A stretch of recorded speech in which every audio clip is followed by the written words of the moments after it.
Oh, you want to play psycho killer? Can I be the helpless victim? Cross your eyes and scream, man. Scream for your life.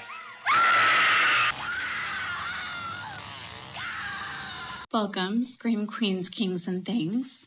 Whether you are screaming at movies or the real life stuff, I'm your host, Jenica Olin. This is my 47th episode. My theme of the month is /gender, a LGBTQIA+ for takeover with a focus on trans issues. This month, I'm passing the mic to those who know what it feels like to be villainized in society. The trans community is an undeniable part of the horror genre. A vast majority of these depictions have enforced harmful stereotypes, and this month I am tackling this topic with people from the LGBTQIA community. Today we are tackling trans issues in horror with a non-binary doll that is being forced to pick gender by their parents. If you're new here, each episode will have an intro, brief synopsis of the movie, an analysis of the film, and then I get into the true horrors of it all. Spoiler alert, I've made it my job to spoil the shit out of this movie. Today I'll be covering The Seed of Chucky 2004,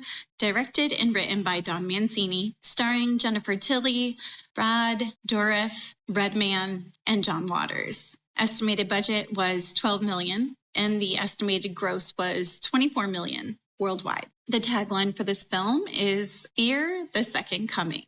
Some quick trivia. The role of Pete Peters was written specifically for John Waters, as he was a fan of the Child's Play movies. The gender-confused child of Chucky and Tiffany is named either Glenn or Glenda by his parents. Glenn or Glenda was Edward D. Wood Jr.'s film in which Wood himself portrays the cross-dresser known as Glenn or Glenda. The wife of the man Tiffany calls to apologize to is the widow of the cop she killed at the beginning of Bride of Chucky. This is the directorial debut of Don Mancini. Don Mancini is an openly gay director who wrote all of the films. He stated that Glenn's sexually confused character was a metaphor for his own coming out experience. The fact that Glenn's female persona, Glenda, being evil, is a nod to Brian De Palma's early thriller works, such as Dressed to Kill and Sisters. Writer-director Don Mancini admitted having a large influence from De Palma, and the movie's unique shot composition and cinematography really show this. The composer of the movie is De Palma's regular collaborator and composer, Pino Donaggio. Tiffany reads 12 steps in 3 days, which calls to the fact that most movies in the Child's Play Chucky series take place in a span of 3 days.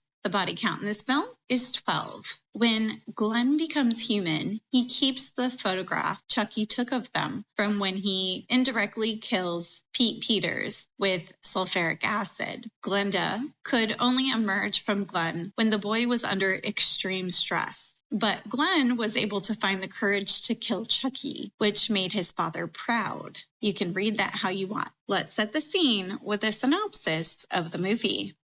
Claudia, told you not to leave your toys lying about. Good God, you are hideous.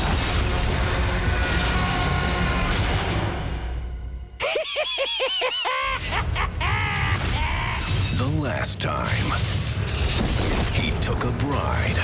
But this time, in order to become the parents of a human baby, they'll need just the right woman. Jennifer Tilly. Production is underway on the new horror flick, Chucky Goes Psycho. The kind and gender-neutral living doll, child of Chucky and Tiffany, is being held captive by Sykes, a violent British ventriloquist who takes advantage of him for his performance. 6 years after the events of the previous movie, the doll has been named Shitface by Sykes, who also frequently abuses him. Shitface is a calm person, but he has violent, murderous nightmares. When Shitface watches a TV teaser for Jennifer Tilly's upcoming movie, Chucky Goes Psycho, which shows Tiffany and Chucky dolls restored from the original parts, being aware that he is their child, Shitface manages to get away from sight and finds Chucky and Tiffany dolls in a Hollywood prop room. Shitface resurrects them with a voodoo amulet called the Heart of Damballa.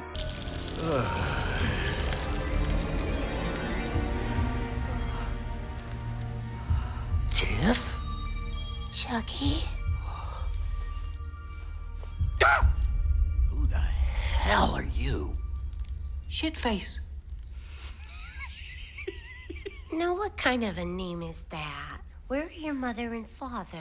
Tiffany is ecstatic to have a child, but Chucky is shocked. Perplexed by their child's gender ambiguity, his body lacks genitalia. Chucky renames their child Glenn, while Tiffany renames them Glenda. A special effects technician is beheaded by Chucky and Tiffany using a wire. Jennifer contacts the police after discovering the decapitated body. Glenn/Glenda, Chucky, and Tiffany use her limousine to smuggle themselves into her house. After seeing his parents kill the technician, Glenn/Glenda questions them about their motives. The question surprises Tiffany and Chucky. Feeling responsible as a parent, Tiffany tries to persuade Chucky to stop killing for the sake of their child. In the meantime, Jennifer attempts to land a part as the Virgin Mary in the first feature film directed by rapper Redman. Jennifer invites him to her house with the intention of luring him into the part. Chucky and Tiffany decide to give their souls to Jennifer and Redman with the intention of using her child as a host for Glenn/Glenda's soul. Tiffany knocks them out and uses a turkey baster to inseminate Jennifer with Chucky's semen. When Jennifer awakens, she realizes she's pregnant and assumes Redman is to blame. Redman explains that since he had a vasectomy in the past, it's not possible because he does not think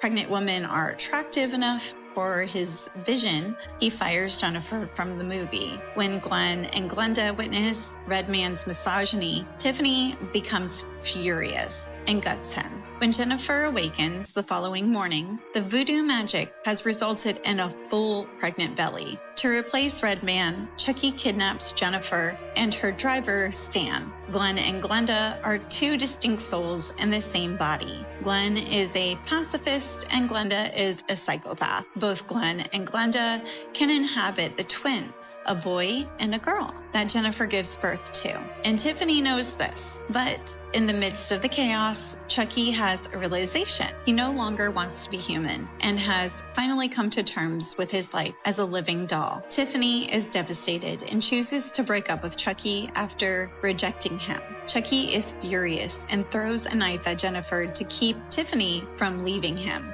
But Stan leaps to her defense and gives his life. The dolls are forced to leave when the police show up. Jennifer is taken to the hospital in a hurry. Tiffany starts to drug Jennifer to take control of her body, but Chucky breaks in and uses an axe to kill Tiffany. Feeling devastated, Glenn loses his temper and attacks Chucky. No, Dad! It's me! Your boy! Your chip off the old block! You proud of me now, Daddy? Are ya? Using the axe to hit him. Chucky thinks it's Glenda, but Glenn tells him it's him, not his killer twin. Before being beheaded, Chucky commends Glenn for his deeds after Glenn dismembers him. Jennifer consoles Glenn as he sobs after realizing what he's done. After Glenn and Glenda transfers their souls into Jennifer's two children, she's now raising them 5 years later. At a twins' birthday celebration, a nanny quits because Glenda frightens her. Tiffany successfully transferred her soul into Jennifer's body, which is revealed when Jennifer beats her to death in a fit of rage. As Glenn opens a birthday present, Chucky's severed arm suddenly sprang up and seized him.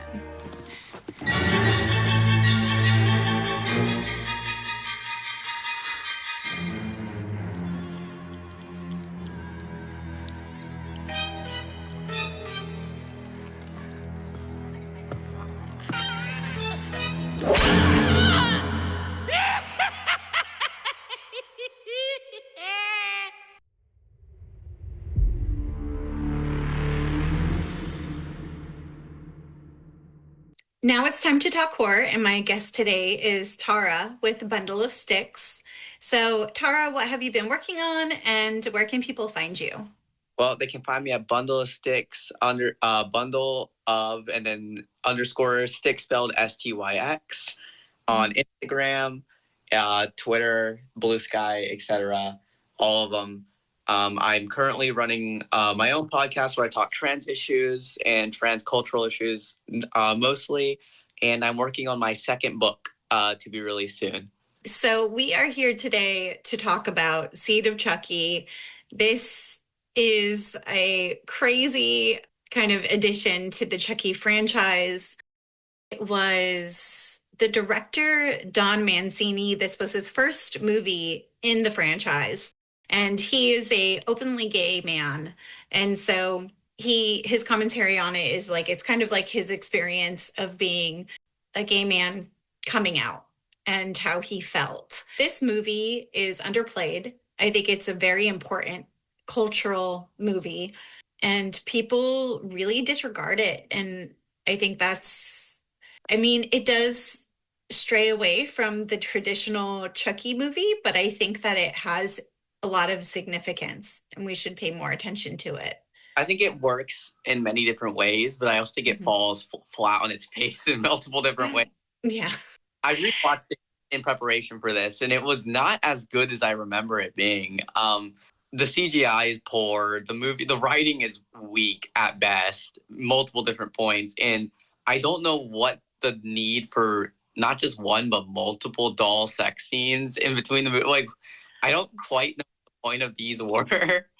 I understand it from a plot point of view, I suppose, but did you really need to show us Chucky jerking off? Like, was that really? Oh yeah. Oh my. Yeah. No. I never really quite wanted to know if he was anatomically correct, I suppose, but I guess. And the artificial insemination is so absurd. But from the trans point of view, which is the thing I often talk about the most, it doesn't really work great as a metaphor, even really, which I guess we'll get into that. It's not a good metaphor. It's a very weak one. It's very weak, and it kind of speaks to the fact that he's a gay man. What does he know about the trans experience, really? Yeah, no, I think that's valid. I think that's very valid. I think, just because you are part of the LGBTQIA group doesn't mean that you understand everyone's perspective. And every letter in that acronym has to listen to the other letters in the acronym type thing, right? Yeah, of course, 100%. But it kind of felt like, I don't know if you've seen it. There's a Chucky TV series that came out, I want to say a couple years ago, where they kind of go back on it. And Chucky briefly touches on the fact that he has as he puts it himself, a gender fluid kid. Butcher my New Jersey accent for a minute there. And it's very weak. It's very weak. Even then, even retouching on it, I feel like he doesn't really quite understand it. And I feel like that was kind of him self-admitting he didn't really know what he was doing. Yeah, and I think that's okay to self-admit. I think that's admirable, actually. If we don't understand something, we should be admitting that and then asking the people who are actually live that experience, asking them about it. Yeah, and I will say this movie does kind of move from other Chucky, the other Chucky movies, but it doesn't move quite much from Bride of Chucky. Whereas the original three Plays movies, Chucky was quiet. He was stealthy. He was getting these kills very stealthily in the build up in the movie. But in Bride of Chucky, he's running around, cracking jokes, doing wisecracks. To put it in himself in the Seed of Chucky, he's Chucky, the killer doll, and he digs it. He's having fun. It's very funny. So at the start of Seed of Chucky, their child's living with or as a ventriloquist dummy for a cruel circus master, and he's forced to perform on the stage under the name Shitface, which is so cruel.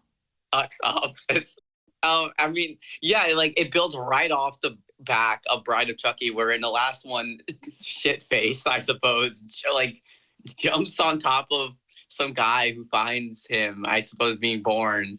Mm-hmm. we flash forward to when he's like 10 or something, Yeah.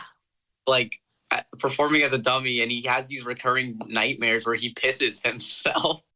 I know. I felt so bad for him. He's like obviously traumatized, trying to figure out who he is. The owner humiliates him, kicking him, mocking him, as if he's not like a sentient being.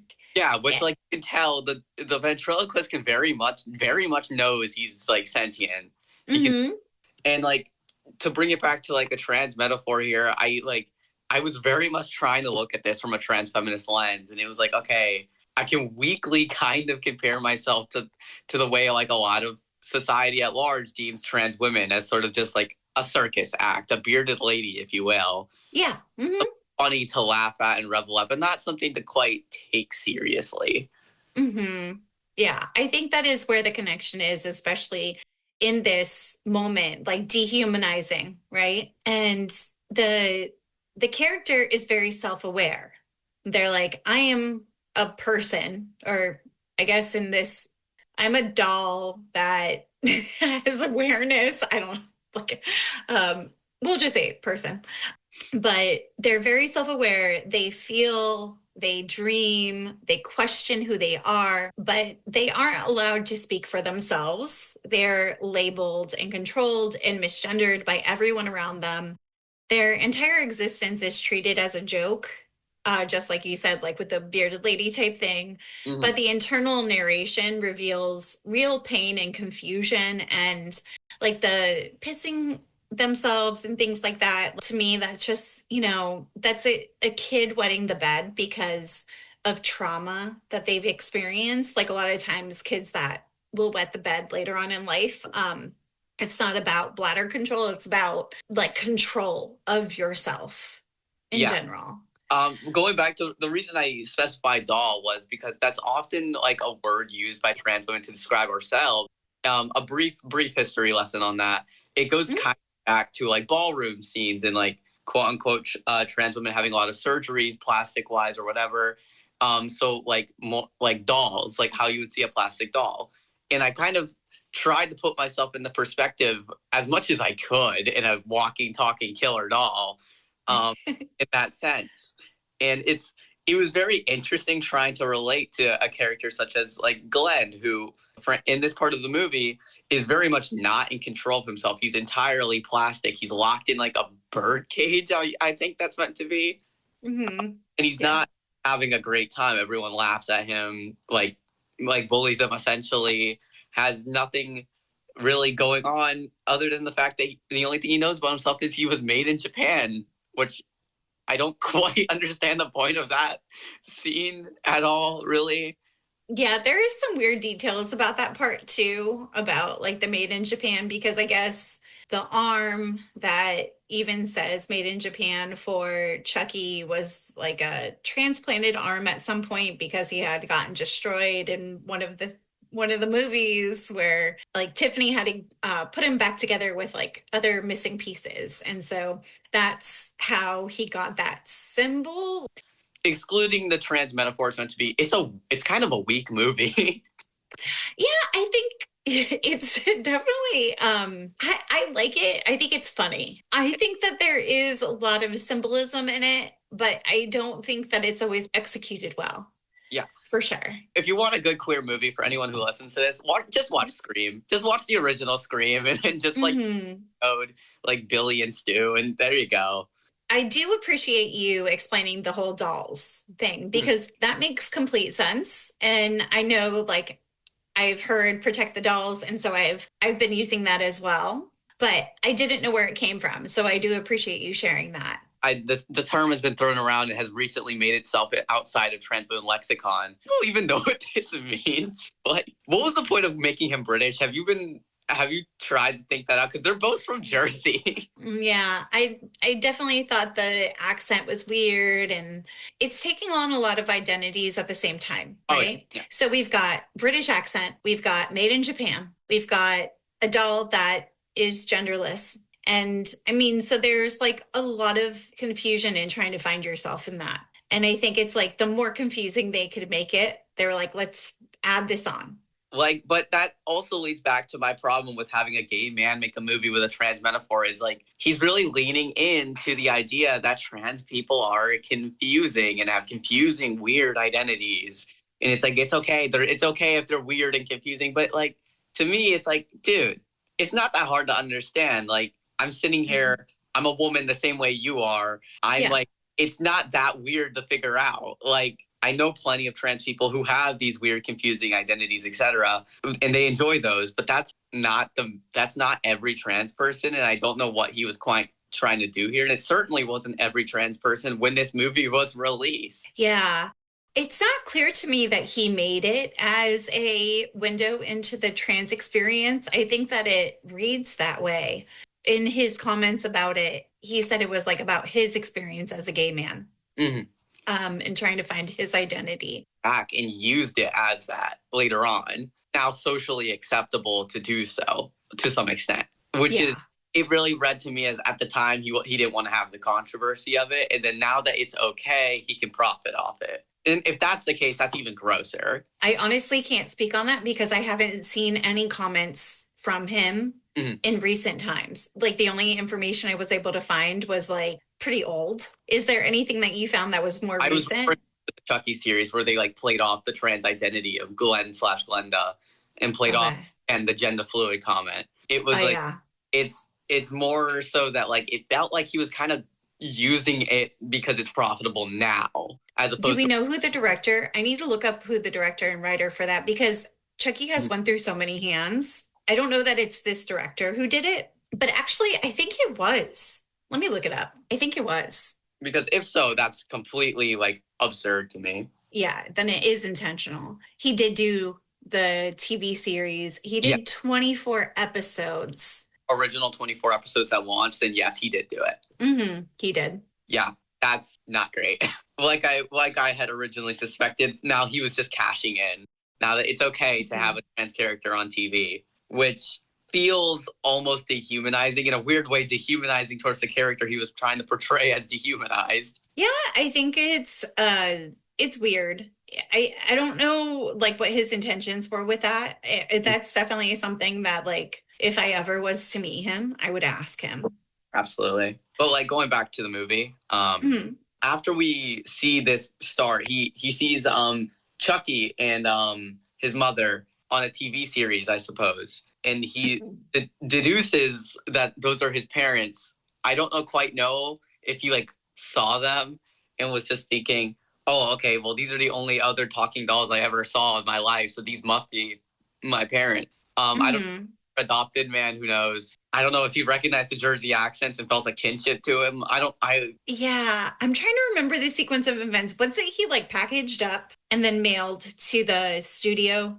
He escaped, and I guess he made it on like a boat or a plane or something. Yeah, and tried to find them. Yeah, and it was like the movie set. I mean, it's all nonsensical. Like that whole sequence of events. It's like, all right, we got you from point A to point B. Now you have found your parents. I think it was just like, I don't think that was very well thought out. I think it's like what you're saying. Like it's... Yeah, it doesn't make any sense. And this whole movie doesn't make... You don't have to take it too seriously. It's about talking killer dolls, you know? Exactly.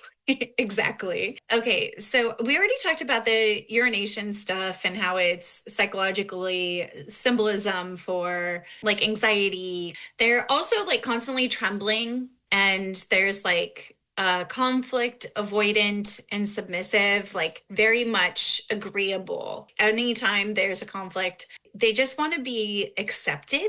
And especially when it comes to Chucky, they're not feeling accepted by Chucky. So they're always like, oh, yeah, okay, but maybe not. They're not really good at speaking up for themselves. And from my impression from you, you're not that way at all. You seem to be very outspoken, and which is great. I think that more people should be. I don't think that we should silence ourselves for others' comfort. But I definitely saw that in this character, like the timid, wanting to be accepted and scared to be themselves. Did you see that too? This is a trans experience I have always clashed with. A lot of trans people, specifically trans women, believe themselves to, if they want to be more feminine and womanly, they have to just kind of like sit and take whatever people say to them on the face, just let it happen. I have never been this way. During my coming out, I want to say 3 or 4 years ago, I've always been the way of, if I want this, I'm going to have to take it. And I have worked very hard for this. And there were many times throughout the movie I was just telling Glenda or Glenn at this point to just stand up for yourself, do something. Like, it's with Chucky in regards, it didn't make sense. The movie works a lot better as an addiction metaphor, and it kind of plays really well with Chucky struggling with addiction, addiction to killing. He loves killing. He can't go clean. It does. I think it's a really good metaphor for that. And I agree, women in society are expected to kind of be a little more quiet, a little bit, taking things on the face, like you said. I guess that could connect to the whole shit face thing. Like me as a white cis, well, I'm half Hispanic, but I'm white presenting cis woman. Anytime that I speak up, I am considered a bitch. So I completely relate to that aspect of it. And I have never been a quiet, timid person in my life. I have never, I would swim against the current. I've always stood up for different issues. I've always been perceived as all these really negative things. And I've kind of just embraced it. And I'm like, if I was a man, you wouldn't be saying this, but I don't care. I use it to my advantage. As an Afro-Latina, to say all my identity words for a minute, as an Afro-Latina, much not white presenting, I don't quite have the privilege of quote unquote being allowed to be bitchy. But for me, I don't really care if I'm allowed to do it or not. I go in there, I don't know how much of my content you've seen at this point. I go in there and I say what I need to say. I don't particularly care. I made a brief post on Instagram talking about how feminism means feminism. I don't care. I don't need to look down in any type of way, and I never will. I faced backlash like you wouldn't believe for this, and I never plan to back down on that. With that said, bringing it back to the movie, it feels like Glenda/Glenn were very much the opposite of me in this regard, where they just took it straight across the face from both, not just Chucky, but their mother, who's played by the wonderful Jennifer Tilly, but it doesn't seem like that's like the goal here. It doesn't seem like the goal is ever to have Glenn/Glenda stand up for herself. Yeah, no, it seems to be trying to get others to accept them. It almost seems to me like there's an idea in trans community currently, and almost debate on how do we achieve acceptance, especially in the current backlash we're seeing, like massive backlash from multiple countries' government. What's the options here? Do we just do what we've been doing, protesting, get people to see us as human, which very obviously isn't working anymore? Or do we fight? Are we more aggressive? Do we take it? We are these things, rather or not you accept it. And it seemed like Glenn/Glenda was leaning into what we've been doing for the past couple decades of just passively letting it happen, which doesn't seem to be working for Glenn/Glenda here. Yeah, I don't know what the right answer is. It's when it comes to all the different, we're just bombarded with everything right now. It feels like the entire world's on fire, and the trans community is being used as the scapegoat. So let's get into, we've already talked about the gender fluidity a bit. Just like some of the quotes from Glenn/Glenda. They say, I don't know who I am. I'm one gender 1 minute, then the other, which I don't know. Tell me, does that speak on the trans experience, or is that something else? Full gender fluid / non-binary identities, but it certainly does not speak to mine as a binary, for lack of a better term, trans woman, a doll, like I mentioned before. I do not have a switching gender identity. My gender has been set for years, long before I even began transitioning. In many ways, I have a quote-unquote Hollywood trans experience. I grew up playing with dolls, even as a boy.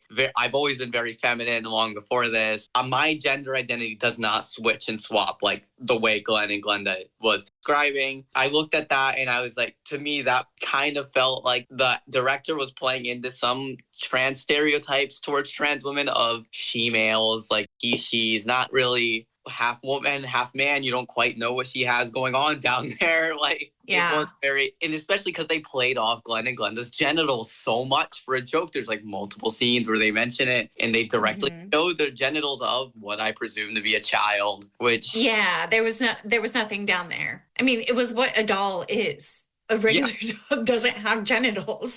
But I guess as far as we know, Chucky and Jennifer also are like anatomically correct again. Which is weird. Yeah. And I didn't know that until this movie. I never sat there and thought about Chucky's pecker all that much.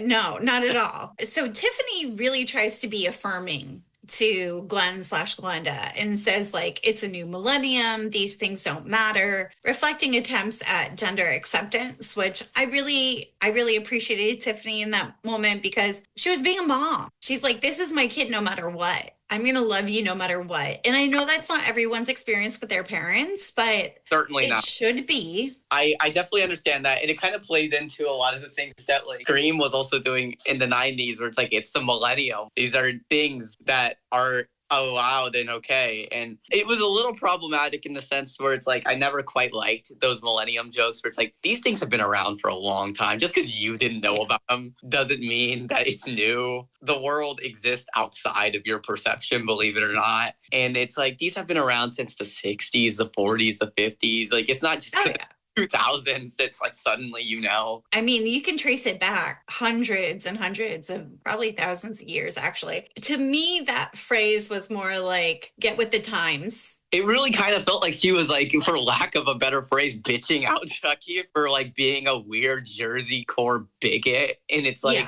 and like going back to the Chucky series, it seems like by the time of that series takes place in like 2020, 2021, Chucky has grown to be accepting, I guess. It's very interesting. I will say it was interesting in this series where it's like by the time of that series, it felt like Chucky was like gonna put on a BLM shirt at this point. Yeah. It was very interesting. I very much enjoyed it. This was Chucky's second movie into black comedy because like I mentioned before in the Chucky series, he was always stealthing around. You didn't really see too much of him. He wasn't really cracking jokes all that much, though he did crack a couple. But like by Bride of Chucky, he was once again in your face. And he was very much in your face for this whole movie. I guess the first joke he ever said, or not joke, I guess the first moment, the first Chucky movie, when she looks at his battery pack, the mom picks him up and he like turns his head at her, calls her like a stupid bitch. And I thought that was pretty funny. And then by the second and third Child's Play, he was very much getting there. And then I think about Bride of Chucky is when they realized nobody gives a fuck about Andy. Nobody's here for Andy. They're here for the doll. Let's give them the doll. The thing is,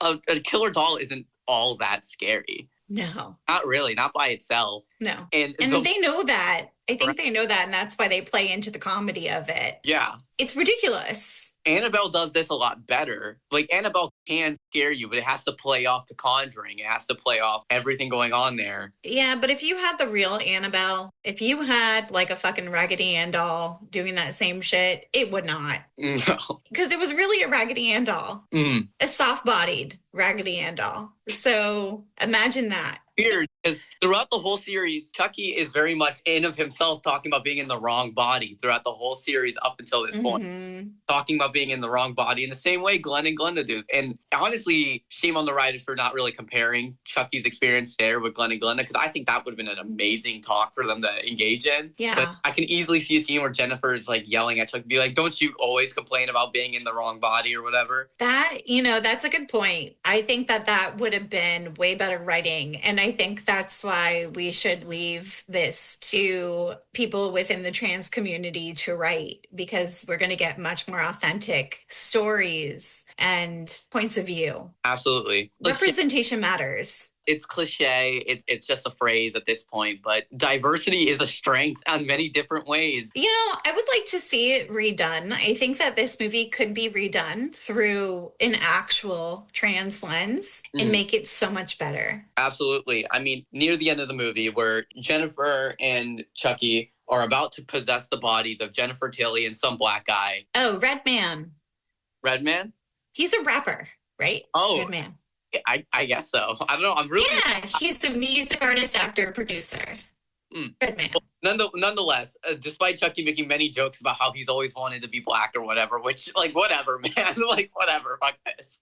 Like, when they're about to possess them, Chucky seems to come to terms with his doll body. He says he doesn't want to be human anymore. Why would he want to? Yeah. You know, it's funny that you mentioned that because this is actually the last movie in the Chucky series where he tries to get out of the doll. Yeah. After this, he never tries to get out of the doll again. This was the whole point of the Child's Play series. At the end, he says, I'm Chucky, the killer doll, and I dig it. That line right there, for me, made this movie worth it because it includes everything up to this point. He no longer wants it. The whole point of killing Andy and like possessing his body or whatever, everything has been completely undone. Like in Child's Play 3, when he runs out of time and he can no longer possess Andy's body, is angry. He's upset. He's like, I'm stuck in this fucking plastic body that's weird and has a penis for some reason. He finally gets over it in this movie, and I love him for it. He finally comes to terms with who he is. He's no longer Charles Lee Ray. He's Chucky, and he digs it. You know? Yeah. No, I do love that. So before he accepts it, though, he's very much the embodiment of toxic masculinity. Yeah. With Glenn/Glenda, he's like, my kid's a boy and I'll prove it. And then he starts putting them through all these like tests. Yeah, masculine social rituals. I can very much relate to this growing up because I was so feminine and dainty, etc. You know, my father and multiple different men in my life would put me through these masculine social tests and rules. Be like, look, he's a boy. Look, he can do this. And it's like, number one, I failed every single one of these. I still to this day don't know how a power tool works. I'm going to be honest, but you know, the funny thing, I'm like in my house, you would look at my husband and you would think he's the man of the house. I build shit. I do renovations. I tear down walls in the house. I literally do. We would have contractors come to the house and they would immediately go to my husband to talk to him. And he'd be like, no, you need to go talk to her. My girlfriend does the same exact thing. Every like furniture in this room, my girlfriend built. I just kind of sit there and look pretty and pass her the tools. Same things I would do with my dad. My role throughout life has remained consistent. I am the tool passer. That is what I do. There's nothing wrong with that. She builds all of this, and it's like absolutely women can do all of things, just not this woman. Yeah. Yeah, and I understand that. When I saw Chucky putting Glenn and Glenda through these masculine social tests, I was just like, leave him the fuck alone. Like, he doesn't fucking know what he's doing. Like, and there's a moment there where Glenn, and this is going to play off his gender swapping or whatever, comes Glenda, and Glenda is not Glenn. Glenn is shy, timid, for lack of a better term, in Chucky's way of view, weak, where Chucky relates more to Glenda, ironically enough. Glenda revels in the murder, and she has the family gene of killing or whatever, the addiction gene, really. Yeah. And you know what's funny about that, too, is like, Chucky's like, you have to kill to be a man. You have to do all these things to be a man. But he's in love with Tiffany, who is a woman that does all of that. She's a badass. She does not give a fuck. She will go murder. She will do all these things. Like, she will take down Chucky. And she had before. Like, she's the only person we've ever really seen give Chucky a run for his fucking money. Yeah. That's Andy later on in the series when he, for some reason, becomes like John Wick for some reason. But was that in the show? Yes.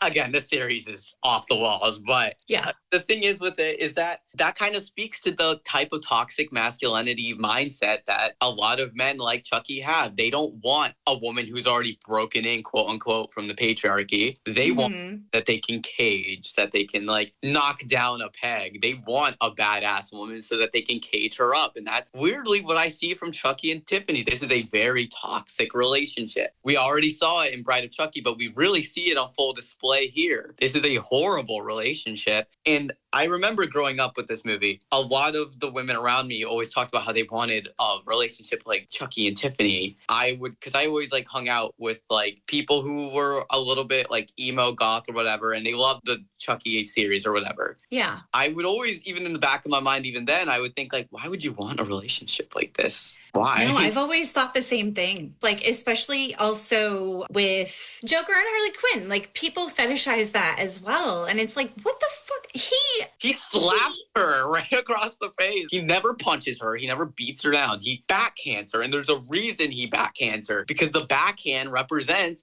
masculine power. A lot of men believe, because they believe themselves to be physically stronger than women. Side note, even before estrogen and all of that, I have never been physically stronger than any woman, cisgendered woman in my life. That was never the case, ever. But there's a reason they use the backhand against cisgendered women with cisgendered men. They don't believe themselves to have to use their full strength ever. In every manifestation of Joker and Harley Quinn, after the backhand, she hits the floor like completely and bows down to whatever Joker was telling her to do. Her bitchiness, or for lack of a better term, is put down like a dog, like a bitch, if you will. Yeah, and it's portrayed as she is a strong character, except with him, he's broken her. Absolutely. And Jennifer is not like that, ever. Chucky lays a hand on her. It never goes well for him. Every time he tries, he gives him a beat down, a good one, too. Yeah, I think my favorite scene of Bride of Chucky was when they're in the RV and she like makes him a meal, and then the other couple sees that there is a conflict that they can kind of poke at and prod at and get them to argue, and he says something about, they're like, oh, she's pretty messy back there or something. And do you know what scene I'm talking about? I do. Pretty messy back there, like in reference to like the kitchen. Yeah. And then he's like, oh, can you do do you mind doing some dishes back there? And Tiffany continuously has like a line that she repeats, a line that her mom said. And it was like, if you do all the cooking, the least a man can do is a dish, or something like that. I'm misquoting the fuck out of it. Like she says to herself, Jennifer, you can always smell it on girls who sell it or whatever, which, as for full clarity, as a sex worker, as somebody who does OnlyFans, which a lot of trans women have to do because we're economically disadvantaged. Number one, you cannot always smell it on girls who sell it. Just saying that right off the bat. And number two, it very much speaks to Jennifer's mom seemed to be of the very patriarchal, old-fashioned, quote-unquote, type. I was raised in the South, and I'm sure as well as you know as well as I do, there are many different women who have less than feminist views on other women. Chucky was trying to enforce his patriarchal power. It's basically saying, go clean a dish, bitch. Like, it's like, go clean a dish, go make me a sandwich. Yeah. I, not to make like guesses on your relationship with your husband, but I can very much infer just from what I've seen from your own content and just talking to you right now, you are of that type of woman. No, I am a stubborn bitch. If you tell me to do something, even if I was going to do it, like if you tell me to do it, I'm not doing it. My mom was a boxer, so good Lord. I never grew up in a household where the woman was timid. My mom would fucking kick the shit out of people. She is a force to be reckoned with. When I first came out, to share a bit of a story, me and my mom, especially even pre-transition, always clashed because, as my mom quoted it, I was, out of the 3 children, I was the most like my mom. I am argumentative, I'm snappy, I am opinionated, and my mom was the exact same way, so we would clash. But there's one thing I can say about my mom since we recently started rebuilding our relationship. Yeah. That woman is not to be played with by any man. I promise you, you can ask my father, don't play with that woman. He knows better. I promise you he does. Yeah, I definitely relate to that. I am the most like my mother when it comes to being stubborn, when it comes to the fight that I have, and the levels of shit I do not give. I was told not to ever cry. If I cried, if I came home crying, that was a sign of weakness from my mother, because she didn't cry, she fought. Every second she had, she fought. So if I came home and cried, she said, this was child abuse. Cry about. Yeah, I'm going to give you something to cry about. Don't come and tell me what happened. You go take care of it. It was always a, you go take care of it. And if you come to me crying again, I'm going to beat your ass because you have to go take care of that situation. My mother was the exact same way. Like a year or two after I started transitioning, we started reconnecting and rebuilding our relationship. My mother had weirdly noticed, and I don't know how, that I was internalizing some less than feminist values towards my own femininity, where I was like losing my fight that I've had my whole life for a little bit there, to try and assimilate more into what I was perceiving. And this is a very misogynistic view of womanhood that I'm about to spew here, where I was trying to be more like a woman that sits down and just takes it on the face, like I was saying. And my mother noticed that. And she's like, I did not raise raise you to be this way. I don't care what you're doing. You are not going to be the kind of woman with my last name doing this. And I was like, okay, Mom, I get it. Yeah. And everyone that I knew growing up was never like that. My grandma would give my grandpa a good slap on the face. And I'm not saying that's good, but if he talked some kind of like backwards way to her, there was never a woman in my life where I grew up that just took it. The women in my life were fighters like yours. Yeah, my grandma Juanita, she would kick the shit out of you. She would kick the shit out of any man. Like you, when she came in that room, it didn't matter that she was like 5'3". Like fear went through your body. And I don't know, it could be kind of a cultural thing because you said you're Hispanic too. Yep. I'm half Puerto Rican. Me too. Gosh. Okay. So I mean, this could be very much like a Puerto Rican woman thing. Oh, Boricuas don't play. I promise you they don't. They do not play. Do not play with these women. They're worse than their men. I promise you that. They are. So like when these white men fuck with me, it's like, oh, you thought I was white. You thought I was a white girl. I've seen it before. My aunt Veronica, she recently married at 40 before my great grandfather passed away. And like one of the last things he was like talking about was just like, I never thought I'd ever see her get married. That will eat a man alive. The women in my life, all the Puerto Rican women and the black women in my life, because I met, they were all very strong, very feisty. And I was trying very briefly, I want to say second year of my transition, to assimilate to white womanhood, sitting there and taking it a lot of the time. And my mother gave me the yelling of my life through the phone about that. And I was like, okay, got it. Point served. I don't want to be on the receiving end of this again. Yeah, we're in control, okay? We should be in control. These fragile men are grasping so hard at straws to like keep the control because they know. So bring it back. Like the reason that they're picking on trans women specifically, because a lot of these trans laws are very much targeted at one group of trans people, trans women. That's why they focus on bathrooms. They focus on protecting cis women of any kind. You mentioned you lived in Florida. I promise you could tell me you have never had an experience where you felt scared of a trans woman ever. Oh, yeah, no. I live in Orlando, Florida. Yeah. So we're very inclusive. There are a lot of queer spaces. My husband owns a venue, and tonight we have a drag show. There are a lot of us here still. And I do have some trans friends that left once all this stuff started happening, and I understood their choice. I've mentioned this before, but I have a sister who is like, she's a she, but she's very masculine presenting. So people will try to treat her like a man. Absolutely. I mean, I have an aunt who's a cis woman who is, for lack of a better terms, a masculine lesbian. But there are many times she has gone in the bathroom and she has to like try and prove her womanhood because people are caring about what bathroom she's in or whatever. The reason they go after trans women specifically is because I've talked about this at length in both my book and on my social media pages, is they want a woman they can get away with abusing. They abuse cis women at massive numbers. The abuse rates are so not reported accurately because people don't report abuse. Even reporting abuse as a trans woman doesn't get you anywhere. People don't take you seriously. Know that, and they want to abuse trans women. They love doing it. There's a reason why on Grindr, if I was to set up a Grindr account as a trans woman, I would have millions of men messaging me or whatever. These men would likely be very transphobic to me in daytime, but in nighttime, they want to do this, they want to do that. They do this because they want to abuse women, but they can't abuse a cis woman because there are mechanisms empowered for them to report it if they get the confidence to do so. That makes sense. That makes a lot of sense. I never actually thought about it in those terms, and it's really messed up and dehumanizing. Absolutely. They have no interest in trying to protect women. This isn't about protecting women. Absolutely not. If you ever meet a trans woman, I'm sure you have before, we are very high. Not all of them are like me. They put their heads down. They don't want to make a scene. So let's talk about acceptance versus rejection. Right.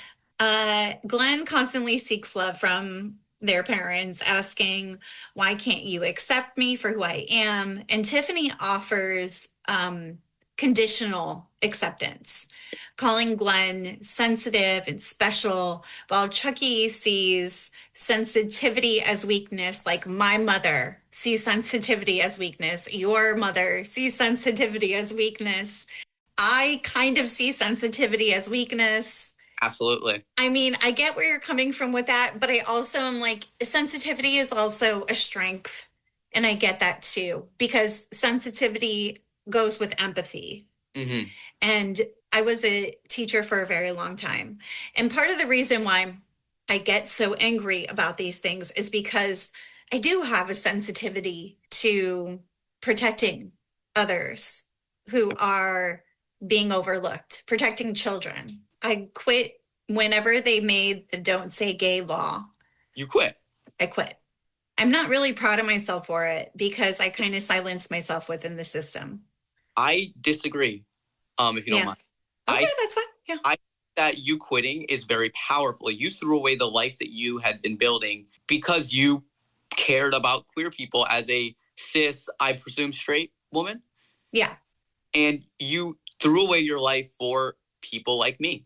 As somebody who's younger than you and could have easily been taught by you at some point, I don't know how long you were teaching, leaving the system, you didn't silence yourself. That system that they have built in that state and what they want to build around the rest of the country was not fixable by you. Staying would have just subjected yourself to psychological torture. They would have made you a tool to hurt those children. And you left because that's not the kind of person you wanted to be. We had on our classroom doors, we would have stickers. I can't remember exactly what they were, but it was when trans kids are, being under attack. And part of my thing is like, I protect children. I protect all children. I don't care what race, what gender, anything. I protect children. And I guess that goes back to what Chucky was kind of saying in the movie to bring it all back. He wanted Glenn. He did not want Glenda, but he related more to Glenda, ironically enough. Mm-hmm. When Glenda finally pops out and we see Glenn or Glenda with the wig and the makeup and all of that, and with all the dramatic implications of, to me, that felt kind of she-male-ish or whatever. Bringing back kind of like to another movie, Buffalo Bill, where Buffalo Bill very much plays off of transgender women's stereotypes. I'm not sure if you're familiar with the autogynephilia theory. No, explain. Okay, I will briefly touch this over. For any trans woman who's watching this, don't Google this. You're just going to hurt yourself. But it is a theory led by medical professionals early on in the discovery, quote unquote, of transsexual women and the research of us was a theory that the reason that we transition and if we have an attraction to women is because we want to, quote unquote, become cis women. We want to wear their skin, like literally wear their skin and their bodies. We want to imitate their mannerisms. We want to heal their faces, wear their faces.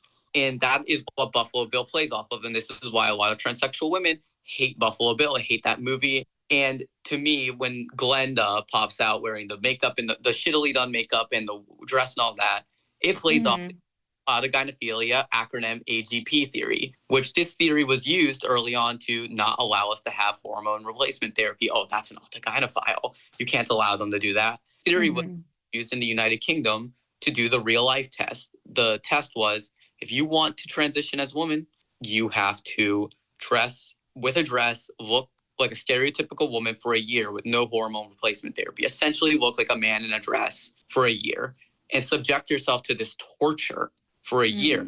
You can only imagine how people were to these trans women dressed like this. Not almost like this Scarlet Letter type thing. Yeah, they did this to us for years, to look like men in dresses essentially and torture us for a year just to basically run the gauntlet. And was in this real life test, I know many British trans women who had to go through this. This test was gotten rid of, like, I want to say 5 or 6 years ago, but that's not very long ago. Yeah, I know women who had to go through this in the UK, and they are scarred. They're traumatized even going through it. When I try and get interviews for girls who do this, I can't do it. It's the one thing I can't interview and talk about because nobody wants to talk about it. It's traumatizing. I'm sure. I can't imagine the amount of violence and harassment that goes along with that. Yeah, and they would subject you to this, and it felt like that's what Glenda's dressing up felt like. But in a weird way, Chucky liked Glenda more than Glenn in a much, because Glenda was a lot more like him. And that's what ultimately you mentioned earlier about being passive acceptance. That's what a lot of cisgendered women want from trans women, to be more like them. You want to be women, you have to be like us. And it's often conservative women, like conservative leaning women who passively accept transsexuals. They want us to be like them. They want us to be, you want to be a real woman. Well, real women are conservative. Real women clean the dishes, wash the house, blah, blah, blah. Like, dude, It's like, such a stupid talking point. when I heard this early on in my transition, I was like, okay, but that wasn't the women I knew growing up. The women I knew growing up would kick your ass for even saying this. Yeah.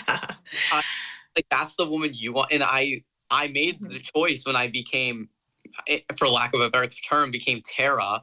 I was like, I wanted to be a woman like the women I knew growing up that were strong, that were confident, that didn't take shit from anyone. But that was the options for transsexual women. If you either have to submit to being quote unquote a man, or if you have to be a submit to being a woman, like what society wants a woman to be. And that's what Chucky wanted from Glenda, to be the kind of woman that he wanted, in a weird, like, looking for his ideal wife, looking for Jennifer in his daughter. And it's weird. Ew. And it was weird for that. And that's what a lot of men want. They want daughters to be like their wives. Ew. And it's disgusting. Oh, funny story about that. I mean, I've been married twice. And in my second marriage, I didn't let anyone walk me down the aisle. And I let my parents, my dad know. I said, no offense, but you don't own me, and I don't need you to give me away. I'm not doing that. So I walk myself down. Absolutely. I have a transsexual mom. Outside of my biological mom, it's very common in trans communities because our families often discard us to have trans mothers. We have mothers who basically walk us into our trans femininity to help us come to terms with ourselves. And a lot of conservatives hate this because they call it grooming, whatever. They call it that, but it's not grooming. They are helping us. They're giving us what you as parents should have given us in the fucking first place. It's called nurturing. Yeah, it's called loving your kid, actually. You should try it. Yeah. Like you mentioned earlier, you have a daughter. I can guarantee you will let this daughter become whoever the hell she wants to be. If she wants to be a boy or whatever the fuck is in between. So my daughter has trans friends. There's a lot of youth that's LGBTQIA that I interact with. I mean, we are in the alt scene. I recognized your style immediately. It was like, oh, that's cool as shit. So when I say that I'm protecting trans, like I am here to protect the children. Absolutely.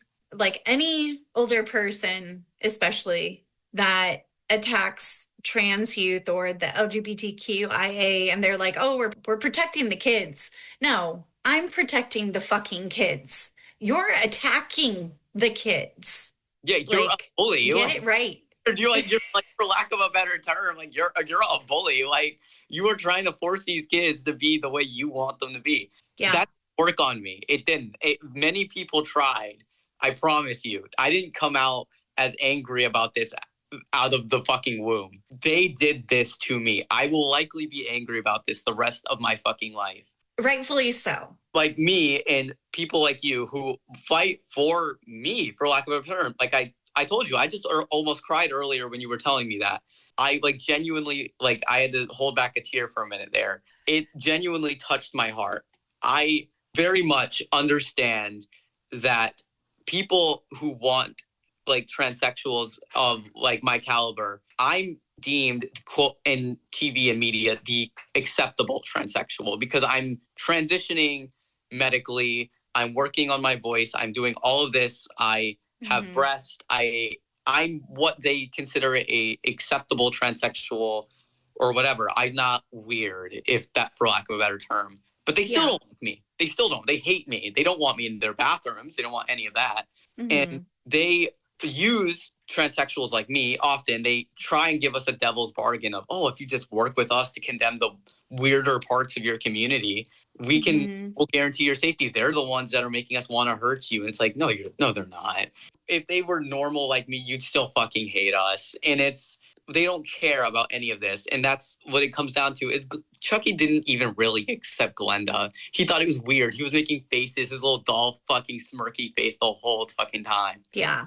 Even though he was tangentially liked her more. And that was my biggest issue with this movie. Or is if it's meant to be a trans metaphor, which they've seemed to like to go back and forth on based on what the social climate is. Yeah. Well, you don't get to do that. You don't get to go back on this. The director acts like Chucky in that he's conditionally accepting. Jennifer is also a shitty ally. because she doesn't actually support Glenn or Glenda either. She's just trying to look good. It's the millennium, you know? You just... Yeah. Oh, I wanted to talk briefly about nature versus nurture. Right. Go ahead. So genetics versus identity, which is basically nature versus nurture.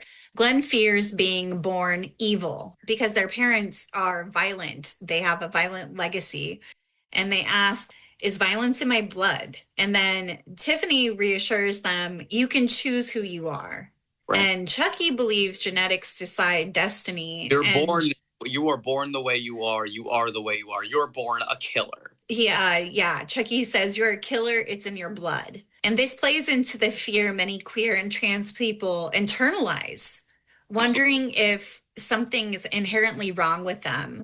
And Chucky leans heavily onto genetics and destiny. Tiffany argues identity is chosen, highlighting tension between biology and self-determination. So what did you think about that whole sequence? And more through a trans metaphor again, many people specifically, and I talk about trans women because that's what I am. Because I do this, I often criticize, saying I exclude non-binary people from my analysis. I'm going to state this now. I never mean to do that. I'm talking about my perspective in all of this. I don't speak for every trans person, but for me, I thought that point was very weak in that sense, because for transsexual women, we're both nature and nurture. We are born men. I don't really buy into the whole you have a woman's soul thing. I don't buy into all that. That's not how this works. Nobody has a woman's soul. Nobody has a man's soul. Nobody does. You just have a soul. Yeah, it's not gendered, sorry. But I was always very feminine, very dainty, very much real. All of my friends growing up that I was very close to were always women. For me, nature and nurture both took place. I always understood one time when I was, I want to say 10 years old, my grandpa sat me down and explained to me what a man is. You have to be man, you have to be strong, you have to be masculine. And this is going to be a little crude and gross, but he even told me, you don't shave your pubes, men don't shave their pubes, like things of that nature, which even then I kind of found disgusting. That was gross.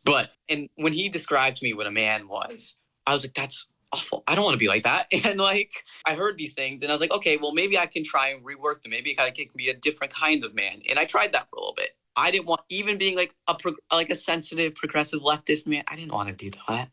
No, that didn't work for me either. I was like, okay, no, let's try something else. And I experimented with non-binary identity for a year, but every time somebody called me they, I didn't like that either. I was like, no. And eventually I tried using she, her, and those were the only things that made me happy. And then I decided, okay, I'm a woman. I want to transition. I want to become a woman. And this is the thing what a lot of transsexual women struggle with is, what does becoming a woman look like?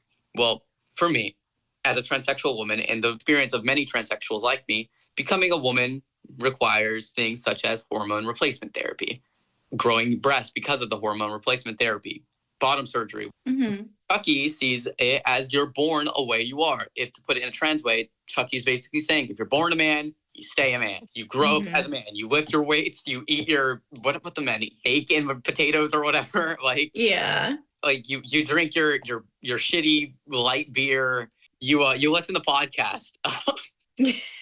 You're Joe Rogan and you like it. And Chucky's saying this, whereas Tiffany is saying, oh well, you can become whatever you want to be or whatever. But even Tiffany's perspective is flawed here. Even me entertaining the idea of becoming women isn't quite what transsexual women are either. We're not becoming women. We are women. Yeah. And we're fitting into what our idea of being that woman that we are looks like. I come out of the womb with red hair, short little shirt like this, little attitude of mine, little Latina little attitude. No, that's not how I came out, but that's what I became. And that's what Chucky says isn't possible. You can't change who you are. But I did. And every other transsexual woman did. And we didn't, in a weird way, we didn't change who we are. We became who we are. And bringing it back to the children you were saying earlier with these bigoted children, if there's a bigoted child, there's a bigoted parent. Mm-hmm. Kids weren't born bigots. Chucky and Tiffany are discussing this. And it's for me, I had my trans feminist analysis, lined up with the magnifying glass, all right, where's the problematic? I know it's here somewhere. And because I was very much not looking to agree with this movie because I never did. I always found this movie as a flawed perspective, and that's why I wanted to talk about it. Platform specifically, I'm a critic. I'm a cynic. I'm always unhappy. I'm never satisfied. In activism and perspective, you need people like me. You need people who always push the boundary. I will never be the type of person where you come to when you're ready to settle the argument. No, you don't want to settle it with me. You come to me when you're like, okay, Tara, what's wrong with this thing? And I'm like, don't you fucking worry. I will find something wrong with this thing if it's the last thing I do. Yeah. And I did. I found many things wrong with this movie because this movie was flawed because of the time it came out in. 2004. Right. It was way above its time. Ahead of its time. That movie came out.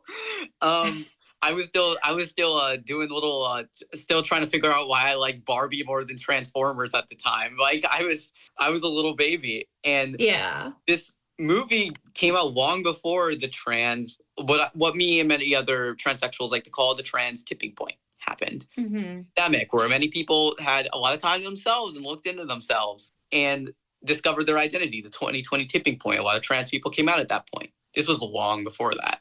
Yeah. This was coming out around the first tipping point, which, there's two, the 2020 and this one, where trans people were now in public spaces. You had like the Black trans woman in Orange is the New Black. It's one of my favorite characters. But and they make jokes about her custom-made Dr. Vagina or whatever, like very much some problematic things in this show. But once again, I mean, I make those kinds of jokes myself even, but like, it's a very interesting perspective. And this movie represents a very much a like, people didn't really know what a transsexual was quite yet. They kind of got it, but not quite like progressive yet. I've always said that if you want to make a horror movie or like a crazy, weird movie about transsexuals, there was one movie that was made by a trans woman that I would like to plug here.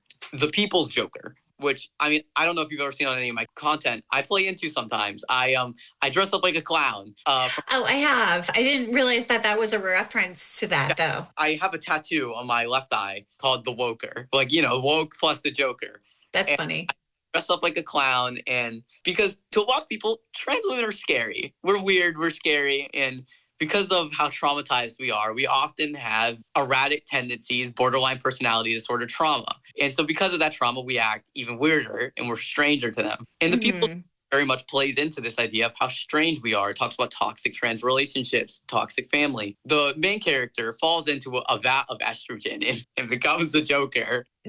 So it's a horror movie? Yeah, it's a horror movie. It's a weird horror black comedy, sort of in the same vein as Chucky. Okay, where can you find this? You can find this, like, you can buy it on VHS or you can buy it online. It was originally sued by DC, but the Joker has been around for so long. Technically speaking, you don't own the Joker anymore. So DC tried to sue this trans woman who grew up in the same city that I lived in for, like, I want to say a couple months. And DC lost the case. They don't own the Joker quite anymore because he's an old character. The same way Disney doesn't own every incarnation of Mickey Mouse anymore. Yeah. So this woman becomes the Joker, and you can buy this movie on Amazon. They do showings of it at film festivals, and she sells physical copies of it. Beautiful movie, and it touched me. My girlfriend wasn't a huge fan, but I was. And she very much becomes what everybody like accused trans women of being, of monsters, this and that. But she revels in it. She has fun with it. And that's sort of what it looked like Glenda was doing when she transitioned briefly there. What everyone accused her of being. You was like, okay, you want this, you're going to fucking get it then. And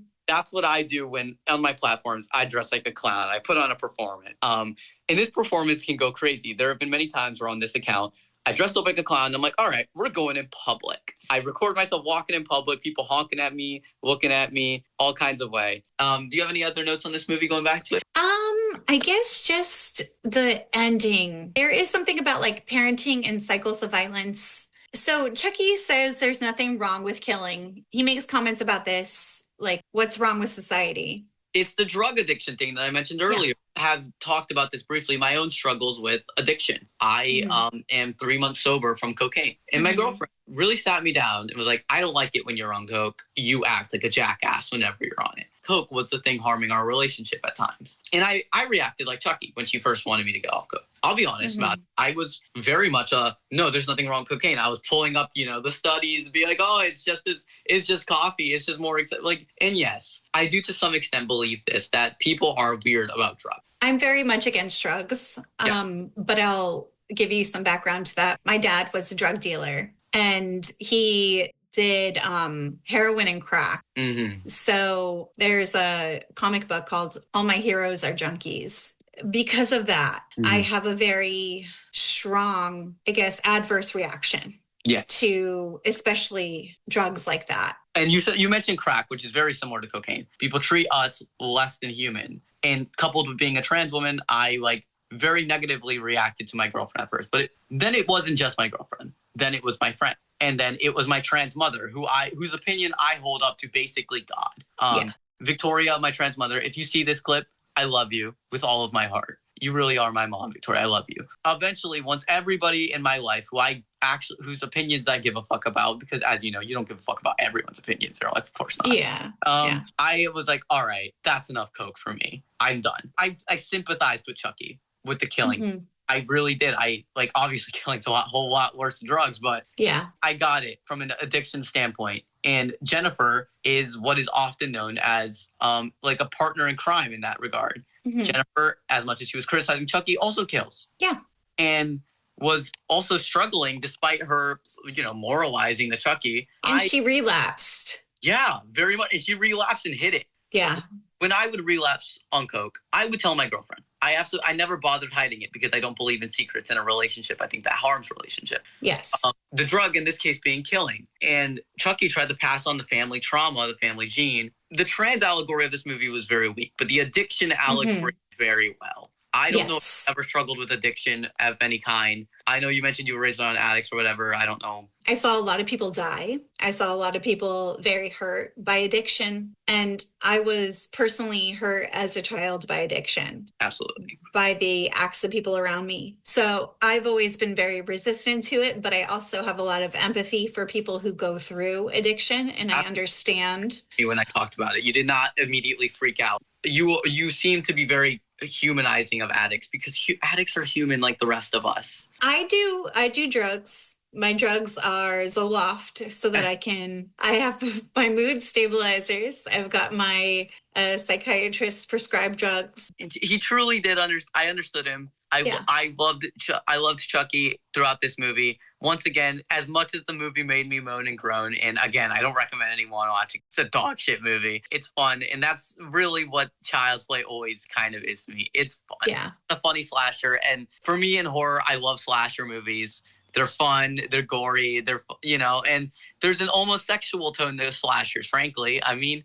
stabbing is a sexual act. Slasher movies are erotic. I wouldn't call them sexual, I'd call them erotic. Scream and Chucky and Freddy Krueger especially, who I have problems with as a character. I think he's very problematic. And if you want a good slasher in that regard, Jason's better than Freddy in every way in that sense. And Jason, Chucky, Jennifer, and even Freddy Krueger and the Scream Ghostface killers all kind of come back to, they all have mother issues. As somebody who had a close relationship with their mother pre-transition and then is trying to repair it, I understand being a little mama's boy in that regard. I think that you serve an important purpose in the horror scene because there's not a lot of women like you in it. And thank you. Women like you who are willing to talk to girls like me, have our criticisms and would love to share them more and maybe introduce a new perspective in the way you view things. As something from a transsexual such as myself in my community, we thank you for everything you do. Well, thank you. That means a lot to me. Thank you for fighting for trans youth like us. And the only thing I would like to say to you is talk about slashers more. We love the slashers over here. We do. Yeah. It's true. They're fun. Queer people love them. We love our masked killers, don't we, folks? Well, I am writing a screenplay and it is a slasher. Oh, it's a perfect time to announce this now. I'm going to announce something new from my platform on your here. I will be playing in a movie, a trans movie in LA. I'll be flown out, provided with a hotel room. They're giving me the whole beautiful celebrity treatment Tara's always deserved.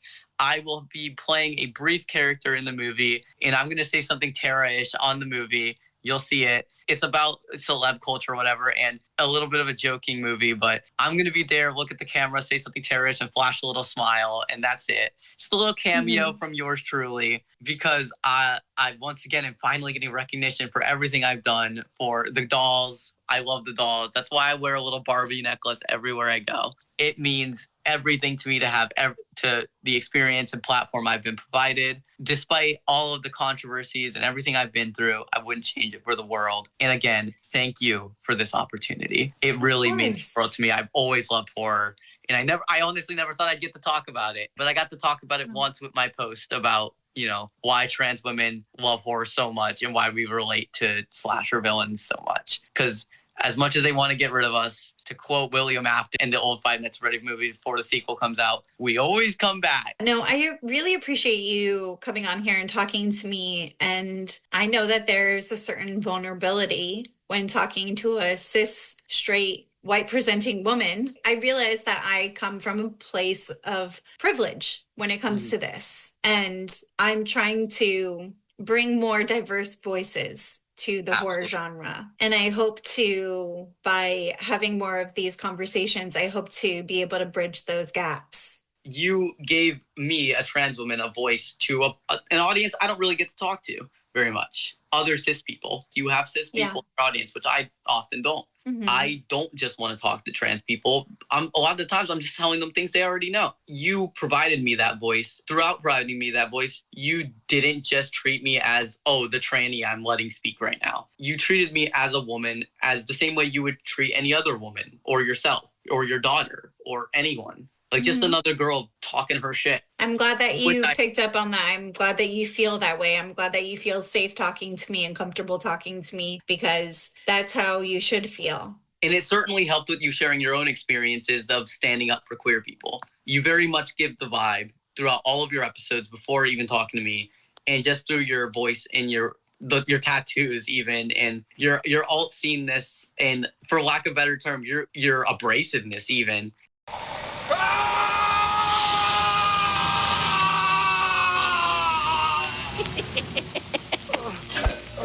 Since I had a very thorough discussion with my guest about trans issues and how this movie relates to the struggles of the trans community and the LGBTQIA community at large, that is my true horrors portion as well. They're being combined. I'm starting to do that a lot more, especially when I have a guest on and we're talking about the hard-hitting issues that are addressed in this movie.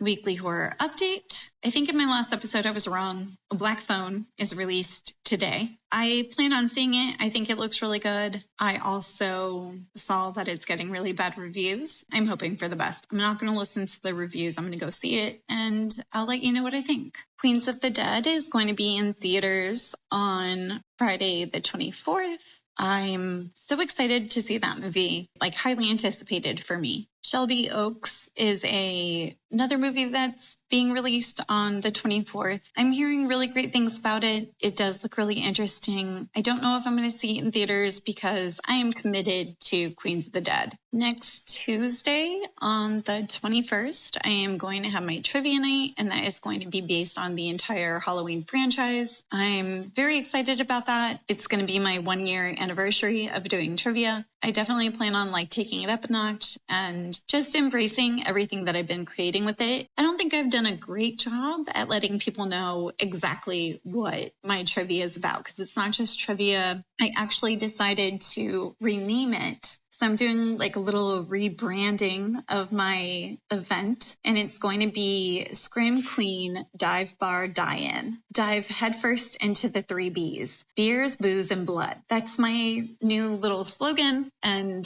I'm going to stick with it and keep growing. The Face of Halloween Challenge, I am still in it. As of right now that I know of. The last round just ended yesterday. I'm waiting for those updated votes to see exactly where I landed. I mean, I was watching that clock to the last second. I had people on there willing and waiting to make a donation. If this person who kept catching up to me made another donation really quick, they were right there to put in some money in my name and make sure that I stayed on top. This other person, by the way, has zero interest in horror. I know that some people don't like the way that it's run, and I'm not even a big fan of the way it's run either, but most nonprofits are run this way. People just don't realize organize it. And, Starlight Children's Foundation is a really good organization. I'm also doing it because I want to win the prizes. Like, I want the physical prizes. I want to go ghost hunting with Kane Hodder. I want to do a charity event with Jamie Lee Curtis. I want to meet Matthew Lillard, and I don't know what I'd do with him, but I want to meet him. And I want to be in Rue Morgue magazine because I think that would be a really big opportunity for me as a woman-fronted, independent horror podcast that supports and tries to bring diversity to the horror genre. That would be big for me. Those are the things that I am in it for. So if you're not already supporting me in this, and you have the means to, please help me. It is a shit show trying to win this. Today, if everything goes as planned, they're checking the votes, then I will be into the next round. And there are 2 more rounds left. So this next round, I'm going to be regrouped, the votes reset. And by next Thursday, so the 23rd, whoever is first in their groups in that phase then moves on to the final phase of the competition. And then everything ends on the 30th. And I know that that's going to be like the toughest one to win. It is so stressful. I can't even tell you. So please support me, whether it is your free daily vote, because you can vote daily for me and you have a free daily vote, but you have to have a Facebook account to verify that you're a person, which really sucks. At this point, the free votes are not going to get me to the finish line. People have to make donations at this point for me to be able to win. And there are double votes days, which are the best days for people to vote for me. If you make a $10 donation, I will get 20 votes. And I will be making daily posts reminding people to go and vote for me. And I'm also on days that it's like a double vote day, or